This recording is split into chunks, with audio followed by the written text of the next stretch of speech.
alvorada, lá no morro, que beleza. Ninguém chora, não há tristeza, ninguém sente de sabor. A década de 70, que foi quando se inaugurou a Coacil, teoricamente a segunda ou terceira vila popular da cidade de Campinas, a maioria morava em cortiço, ou era pobre ou muito pobre. Então, quando se construiu esse bairro, primeiro teve que fazer um sorteio, que era muita gente para pouca casa. O sol colorido é tão lindo, é tão lindo, e a natureza sorrindo, tingindo, tingindo. Aqui era o fim do mundo. Por quê? Aqui era uma fazenda. Estávamos muito longe da zona urbana e só tinha um ônibus para atender o bairro. Aí começam os problemas, né? as dificuldades. Essa é a fase inicial do bairro, é quando começou a vida da Coacil. Um detalhe interessante e social. Imagina você reunir numa única localidade gente de todo tipo de cultura, de lugares os mais diferentes possíveis, no mesmo lugar. Ia gerar o quê? Conflito, né? Cultural, educacional, etc. Então esse foi mais ou menos o começo da Vila Coacil. O Conselho de Moradores foi literalmente uma necessidade, porque de tudo faltava um pouco. Você tinha um bairro, mas a infraestrutura em volta não existia. Tipo escola, transporte, centro de saúde. Por exemplo, usou-se uma casa aqui na época para se criar um centro de saúde, para atender a moradia, o morador do bairro. Então, essas dificuldades eram imensas. Daí a ideia de se criar uma entidade de bairros, uma associação de moradores. O caminho do bem, o caminho do bem, o caminho do bem. E meu pai foi um dos voluntários, né? Que na época foi encabeçada por um grande líder que nós tivemos aqui, preocupado com a situação, né, e também com o futuro da comunidade, que na época era muito carente. Nós contávamos aqui na época somente com o serviço de esgoto, faltava água, iluminação, né, até mesmo um lugar para a gente poder comprar mantimento para se alimentar. E a população, de fato, a maioria da população era muito carente. Nós precisávamos muito do auxílio assistencial, né? A gente recorreu muito. Então havia necessidade dessas pessoas se reunir para formar, né, ser um representante ativo e para levar as nossas reivindicações até o poder público. Então me lembro que na época se juntou essas pessoas, né? Meu pai foi um dos convidados porque preocupava muito com a situação, né? E o João Raimundo conseguiu formar uma diretoria de pessoas realmente que preocupavam com as necessidades básicas na época da comunidade, né? Então essa comunidade, essa associação, ela foi fundada sob o nome de Conselhos de Moradores da Vila Costa e Silva, que até na época de 1980, me lembro, ela foi muito ativa, tá? Ela foi responsável pela indicação de toda a infraestrutura que nós temos hoje aqui.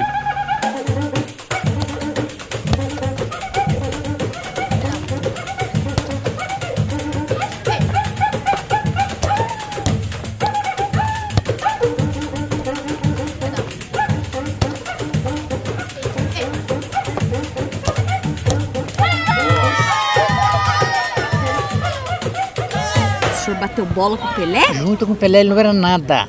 Era Pelé, mas Pelé sem futebol. O senhor tá falando pra mim que o senhor bateu bola com o Pelé? Sim. O senhor é muito incrível, né? Incrível, uma história muito bonita, né? Essa Vila Costa e Silva era ligada com Santa Genebra, que tem o nome até hoje, né? E aqui era mata. No começo foi difícil, né? Aí depois foi crescendo e a gente também foi ajudando, cada um de nós brasileiros, né? Junto. nossa, virou uma coisa festiva sagrada. Importante porque se muitos seres humanos daqui, que nem eu, eles cresceram, o ponto do Costa Silva crescer. Que nós crescemos juntos. Nós crescemos juntos. Quer dizer, cada qualidade nossa fez a Costa Silva virar uma qualidade boa. Só. Sim, entendeu? E foi muito bom, eu até fui falando, vou com o carinho do prazer, Costa Silva é nossa Costa Silva, né?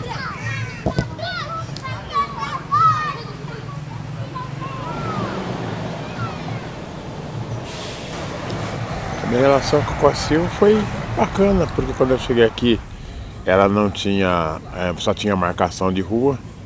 A gente parava lá em cima, onde é a Casa da Sopa, antigo Taquaral, e vinha rasgando o mato no peito até aqui na padaria. O ônibus parava lá em cima, no Taquaral, e a gente tinha que vir de lá até aqui, no meio das valetas, no meio do mato, para chegar aqui na vila. Aí quando a gente conseguiu o ônibus, ele não vinha por aqui, ele vinha pela estrada do Barão Geraldo, que era mão única. Era um ônibinho, era o cara vermelha, que a gente chamava na época. Então a gente descia na pista, onde tem uma biquinha, que a gente não tinha água, a gente pegava muita água lá. E era gostoso, é um bairro gostoso e carinhoso, porque o pessoal acolheu a gente assim como se fosse da própria família. Então a Costa Silva não é uma vila, é uma família, na realidade, certo? E a gente chegou aqui, tinha armazenzinho que vendia coisa de litro, era o armazém do Seu Chico. Depois veio também uma adega aqui na praça, que era a adega do Olavo. Então a vida começou a ser curtida assim, sabe? Todo mundo vinha, era tudo muita vontade, sempre muita vontade. Quando você reúne várias pessoas com N cultura e N dificuldade, a grande possibilidade de você ter criatividade e fazer as coisas acontecer são enormes. E isso realmente aconteceu. Haja vista que alguns personagens foram frutos dessa união dessas pessoas, dessa comunidade que aqui se instalou.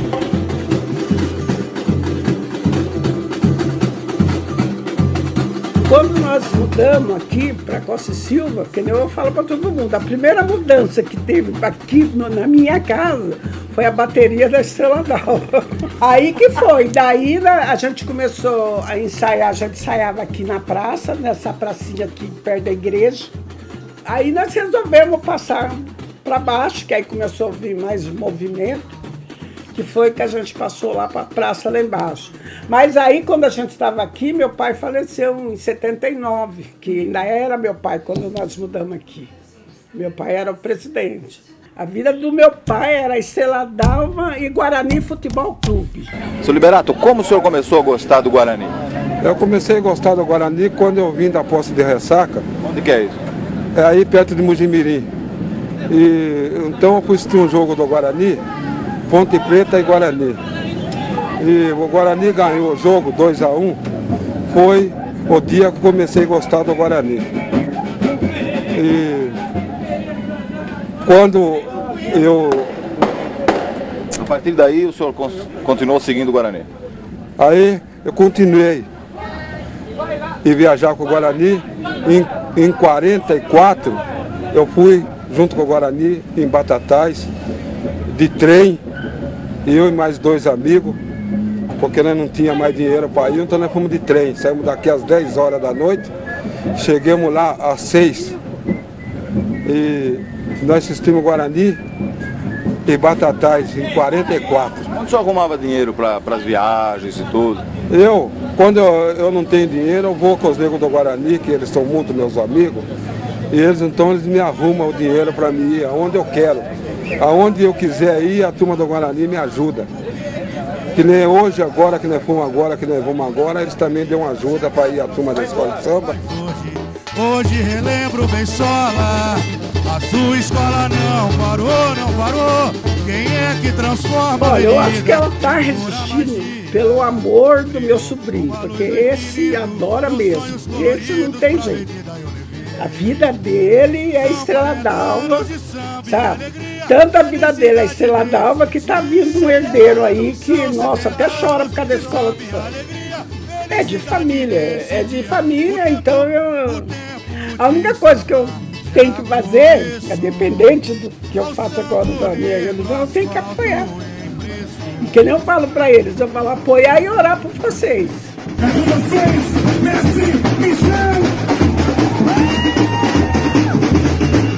Lá no começo, certo? Nós tínhamos a Força Bruta e a Força Unida. Aí foi crescendo, foi acabando, aí foi mudando tudo. Aí nós tivemos Carcerada Alva, que eu participei desde até 14 anos, nós tínhamos um grupo forte, aí o Carnaval acabou. O Carnaval acabou, o que o povo fez? O povo foi e sumiu.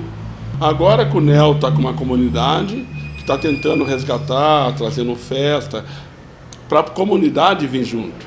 Hoje que nós estamos tendo um grupo de moradores, certo? Que é o mais importante, que não pensa em política, para dar uma ideia para fortalecer o bairro. Agora que nós precisamos, nós moradores do bairro, acreditar nesse grupo, conhecer esse grupo, para apoiar esse grupo. Nós tivemos muitas pessoas lá atrás que correu pelo bairro, tanto na parte social como na parte esportiva. Eu vim para Coaciúva com 6 anos de idade. E quando eu fiz 16 anos, eu comecei meu primeiro emprego. Meu primeiro salário, eu fiz matrícula na Academia Bienru, que é esse símbolo aqui, que ela já existia em Campinas. Ela foi fundada em Campinas em 1977, pelo mestre Greg Tan. E em 86, eu passei para faixa preta, no Kung Fu, e eu trabalhava num banco também, e aí eu assumi a Bienru em Campinas. Aí que eu comecei a trabalhar com artes marciais, né?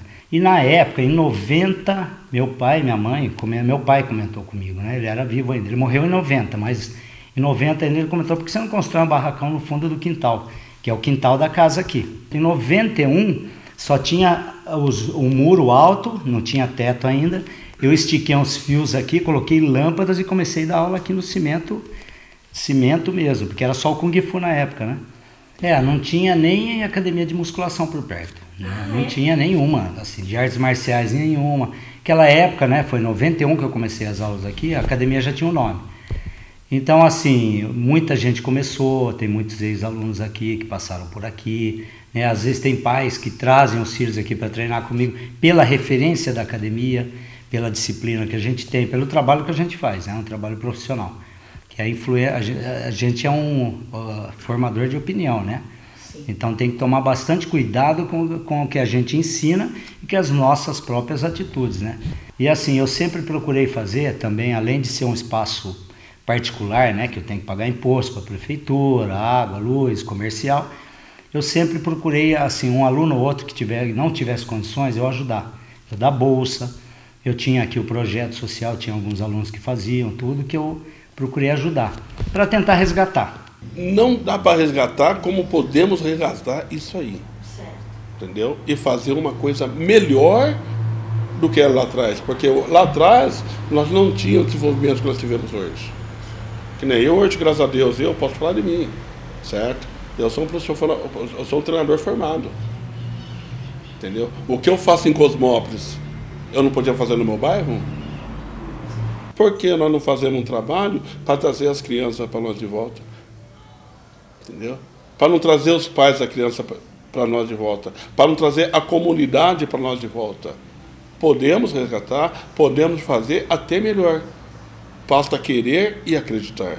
Eu cheguei aqui com 8 anos de idade, e então eu presenciei isso, né? Você sabe que quando criança você guarda muito, né? Então tudo isso eu guardei, e agora está acontecendo exatamente aquilo que eu tenho aprendido lá atrás, que eu vi que tem perdido. Então isso daí está sendo um processo na vila. É muito mais valioso do que qualquer tipo de dinheiro essa situação, a situação de povo, da galera participar, do povo fazer parte desse crescimento da Vila Coaciúva, que na verdade a Vila Coaciúva é nossa, né? Tanto é que no grupo da Vila Coaciúva é nossa Vila Coaciúva. Então, aqui é nosso, né? E é onde, quando a gente fala que é nosso, precisamos cuidar. Porque qual a intenção da gente sempre fazer um trabalho trazendo os pais e os filhos? Exatamente para os filhos dar consequência no trabalho. O que eu espero para o futuro? Exatamente a respeito do futuro. Por exemplo, e outros não vão estar mais com o tempo, isso é natural, né? Então, qual que é toda essa situação da história? O que está acontecendo? Esses jovens estão começando a enxergar o que era no começo, no que está acontecendo agora e o que era no começo. Quer dizer, muitos jovens eles vão começar também a valorizar o espaço, valorizar a Vila Costa Silva. A amizade, nem mesmo a força do tempo irá destruir.